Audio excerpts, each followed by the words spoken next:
నైమిసారణ్యంలో ఓ టేకు చెట్టు, ఓ గంధపు చెట్టు పక్కపక్కనే ఉన్నాయి. ఓ రోజు టేకు చెట్టు గంధపు చెట్టుతో ఈ విధంగా చెప్పింది, నీకన్నా నేనే గొప్పదాన్నని నీకు తెలుసా? నిన్ను నీళ్ళల్లో అరగతీస్తే సుకుమారివి కాబట్టి అరిగిపోతావు. నేను అలా అరగని బలిష్టమైన దాన్ని. అవును నిజమే, ఒప్పుకుంది గంధపు చెట్టు. అయితే సువాసనలో నీకన్నా నేను గొప్పదాన్ని సుమా అని గొప్పలు చెప్పలేదా గంధపు చెట్టు. అదే రోజు ఓ శిల్పి వచ్చి అరణ్యంలోని చెట్లన్నింటినీ పరిశీలించి ఈ రెంటినే ఎన్నుకున్నాడు. తన వెంట వచ్చిన కట్టెలు కొట్టేవాడితో ఆ రెంటిని నరికించి తన గ్రామానికి తీసుకువెళ్ళాడు. గంధపు కాండతో వినాయకుడి విగ్రహాన్ని చెక్కాడు.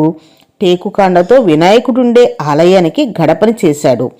భక్తులంతా చందనంతో చేసిన దేవుడికి మొక్కి హారతులిస్తూ టేకు గడపపై కొబ్బరికాయలు కొట్టసాగారు. టేకుకి కనువిప్పు కలిగి చందనంతో చెప్పింది, మిత్రమా, నీకు క్షమాపణలు చెప్తున్నాను. ఎవరి అర్హతలను బట్టి వారికి ప్రాప్తించాల్సింది ప్రాప్తిస్తుంది. అన్నీ ఆ దేవుడిచ్చినవే కాబట్టి నేను గొప్ప, నువ్వు నాకన్నా తక్కువ అనే అహం కలిగి ఉండడం మంచిది కాదు అని ఆలస్యంగా గ్రహించాను అంది.